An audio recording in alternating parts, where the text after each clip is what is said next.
भीनमाल के नाहर हॉस्पिटल में अनुभवी वरिष्ठ सर्जन डॉक्टर शर्मा ने रानीवाड़ा के पंचेरी गांव के कांतिलाल के बाएं कंधे पर पिछले 6 साल से गांठ जैसा बड़ा ट्यूमर था, जिसकी वजह से उसको काम करने में दिक्कत होती थी।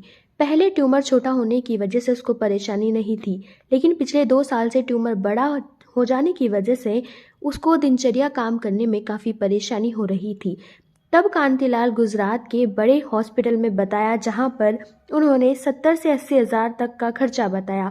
इतना पैसा नहीं होने पर वह थक हार कर भीनमाल के नाहर हॉस्पिटल पहुंचा, जहां पर वरिष्ठ सर्जन डॉक्टर शर्मा ने ट्यूमर को सर्जरी द्वारा निकलवाने की सलाह दी तथा उनको चिरंजीवी योजना के तहत अस्पताल में भर्ती कर लिया। वह 12x15 सेमी का बड़ा ट्यूमर का जटिल ऑपरेशन कर 4 दिन के बाद अस्पताल से छुट्टी दे दी गई। अब कांतिलाल पूरी तरह से स्वस्थ है।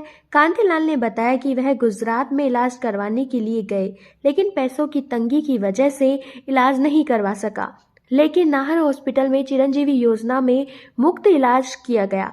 मैं अब पूरी तरह से स्वस्थ हूँ। इसके लिए राजस्थान सरकार व नाहर हॉस्पिटल का खूब आभार व्यक्त करता हूँ। इसी तरह नाहर हॉस्पिटल भीनमाल में रोजाना दर्जनों जटिल ऑपरेशन सफलतापूर्वक चिरंजीवी योजना में मुक्त किए जा रहे हैं। नमस्कार जी, क्या नाम है साहब आपका? कहाँ से आए हैं आप? मेरा नाम कांतिलाल है। हाँ जी। रानीवाड़ा के पास में गुजरात बॉर्डर के पास में पड़ता है। अच्छा जी, वहाँ से आप क्या परेशानी थी आपको? हमारे पीछे वो गांठ थी। गांठ थी कंधे के पीछे। कितनी बड़ी गांठ थी? गांठ तो बहुत बड़ी थी, बहुत मुझे लगा था कोई पता नहीं है। अच्छा, कोई बात नहीं। इतनी बड़ी। तो आपको डॉक्टर ने क्या बोला था वहाँ पर रानीवाड़ा में? डॉक्टर ने रानीवाड़ा में मैंने दिखाया नहीं था। दिखाया नहीं, कहीं भी नहीं दिखाया, सीधा अपना गुजरात दिखाया था। गुजरात दिखाया था। खर्चा बहुत आएगा, तो इतना हमारे पास पैसे नहीं थे। कितना खर्चा बताया गुजरात में? आपने बताए थे 70-80 हज़ार। अच्छा, तो फिर आप नाहर हॉस्पिटल आए। किसने बताया आपको नाहर हॉस्पिटल के बारे में? हमारी इधर एक बुआ भर्ती थी। अच्छा जी। वो गुजरात से यहाँ आई थी। वो भी गुजरात में इलाज नहीं कराया, यहाँ पे इलाज कराया? नहीं, गुजरात में इलाज कराया। अच्छा। उसने ना बोला कि अभी घर लेके जाओ। अच्छा जी। फिर इधर लाया और यहाँ पे ठीक हो गई? हाँ, यहाँ पे ठीक हो गए, वो घर भी गई। बहुत अच्छी बात। तो इसलिए आपको भरोसा हुआ, मैंने सुना, आपको भरोसा हुआ नाहर अस्पताल हाँ। पे, तो आप नाहर अस्पताल आए और आप डॉक्टर साहब से मिले। नहीं। डॉक्टर साहब ने क्या बताया आपको? डॉक्टर साहब ने बोला कि मैं ठीक कर दूँ। ठीक कर देंगे, बहुत अच्छी बात है। तो कब सर्जरी के वो कितने दिन हुए? सर्जरी ये परसों इसकी तो सर्जरी हुई थी। हाँ। और ऑपरेशन 6 दिन हुए। 6 दिन पहले सर्जरी हुई थी और आपको परसों छुट्टी मिल गई। हाँ अभी आपका हाथ सही है? हाँ, रेडी एकदम। ऑलरेडी एकदम। धन्यवाद। मतलब नाहर अस्पताल के बारे, डॉक्टर साहब के बारे में, नाहर के बारे में 3 वेला नमस्कार करो। 3 वेला। चलिए, बहुत अच्छी बात है। हम चाहते हैं आपका जीवन सुख में बीते और आपको कोई परेशानी ना हो। सर, क्या था केस था सर? क्या बताएंगे आप? केस की क्या कॉम्प्लेक्सिटी थी? ये केस करीब 5-6 साल पुराना था।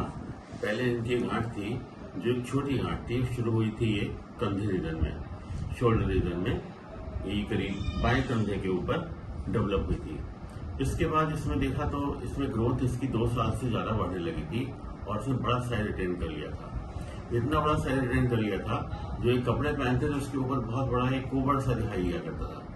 और उसके अलावा इनको हाथ वगैरह चलाने के अंदर परेशानी होती थी, फुल मूवमेंट नहीं हो रहा था और ये गांठ के बढ़ते हुए साइज से परेशान थे। उसमें कोई दर्द नहीं था, लेकिन ऐसी गांठ जिसमें दर्द ना हो वो और भी खतरनाक होती है। इसके बाद इसके अंदर जब इन्होंने यहाँ आए तो हमने इनकी जांचें वगैरह की। ये अप्रीहेंशन में थे कि ठीक हो जाएगा या नहीं हो जाएगा, तो हमने इन्हें सांत्वना दी कि इस तरह काफी सारे ऑपरेशन हम लोगों ने यहाँ किए हुए हैं और ये ठीक होने की इसकी काफी उम्मीद है। हमने इनकी जांचें कराई, क्योंकि हमारे यहाँ FNAC, CT स्कैन, ब्लड के सारे इन्वेस्टिगेशन वगैरह मौजूद हैं इन हाउस ही। वो सब करवा के हमें बड़ी मदद मिले इस चीज से। फिर इन्हें ऑपरेशन के बारे में हमने बताया, हमने इनको भर्ती किया और ये ऑपरेशन किया। ये ऑपरेशन करीब 2 घंटे चला और उसके बाद इनको जो इनके अंदर थे, जो स्कैपुलर हड्डी होती है, उसके ऊपर ये पूरा बैठा हुआ था ट्यूमर। इस ट्यूमर को हमने और इसकी सारी ब्रांचेस में पूरा का पूरा हमने इससे निकाल लिया। इसकी पिक्चर भी हमारे पास में है। सर, कितना बड़ा ट्यूमर होगा? क्या साइज का था? ये करीब 15.5 into 40 सेंटीमीटर का ट्यूमर था। 15 सेंटीमीटर का, 6 इंच करीब, 6 इंच का ट्यूमर। बहुत बड़ा ट्यूमर निकाला सर। सर वैसे ऐसे केसेस में क्या कॉम्प्लेक्सिटी होती है, मतलब क्या चांसेस होते हैं?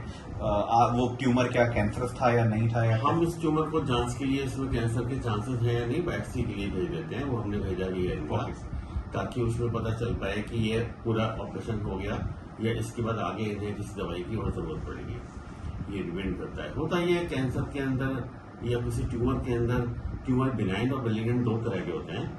लेकिन बिनाइन ट्यूमर तो वो होते हैं जो गांठ होती है और बढ़ती चली जाती है। मेलिग्नेंट वो होते हैं जो फैल जाते हैं शरीर के दूसरे हिस्सों में भी और खून के द्वारा अन्य हिस्सों में। और ये गांठें होती हैं, लिम्फ नोड्स बोलते हैं उनको हम। लिम्फ नोड्स की गांठें बगल वगैरह में डेवलप हो जाती होती हैं। तो ये एक हाई चांस रहता है लॉन्ग स्टैंडिंग ट्यूमर में, खासतौर पर इसमें दर्द नहीं होता। तो वैसी की रिपोर्ट के बाद फर्दर ट्रीटमेंट हम इनका आगे करते हैं। धन्यवाद सर। तो आप जो बहुत सारे पेशेंट सुन रहे हैं, देख रहे हैं आपको, उनको किसी को गांठ है, तो उनके बारे में उनके लिए आप क्या सलाह देना चाहेंगे? उनके गांठ के बारे में यही कहना चाहूंगा कि गांठ छोटी हो या बड़ी, दर्द वाली हो या बिना दर्द वाली, ऊपर से रंग खाल का नॉर्मल हो, इसकी त्वचा का या कुछ और चेंजेस हो, किसी को भी निगलेक्ट नहीं करना चाहिए। और अक्सर आदमी ये सोचता है कि पीठ में गांठ है, ये कोई दर्द नहीं कर रही, ये मेरे को 2 साल से है, 5 साल से है, 10 साल से है या उससे अधिक से है, तो ये मुझे कुछ नहीं कह रही। लेकिन वो जब कैंसर में बढ़ते हो जाती है तो उस वक्त ये हमें दिक्कत सामने आती है, हम इसको मैनेजमेंट में भी परेशानी होती है। तो शीघ्र अपने नियरेस्ट जो भी डॉक्टर हों उनसे कंसल्ट करें। और यदि इस मामले में कोई सर्जन की सुविधा उपलब्ध हो, हमारे हॉस्पिटल में तो सर्जन हैं ही, तो आप आकर इनको सलाह दे सकते हैं।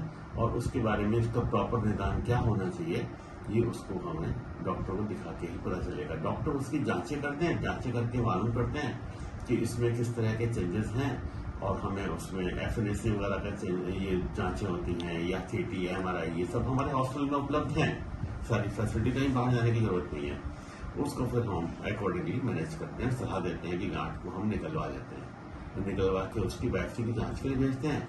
इससे मरीज को भी संतुष्टि हो जाती है यदि वो गांठ निकल के ठीक हो जाता है। और यदि आगे किसी इलाज की जरूरत है उसके लिए भी हमारे यहाँ डॉक्टर आते हैं बाहर से कीमोथेरेपी वगैरह के लिए, वो भी सुविधा यहाँ पर उपलब्ध है। धन्यवाद सर आपका। और हम चाहते हैं आप ऐसे ही ट्यूमर निकालते रहें, लोगों को नई जिंदगी देते रहें। आपको बहुत बहुत शुभकामनाएं। आपको भी बहुत बहुत शुभकामनाएं। धन्यवाद।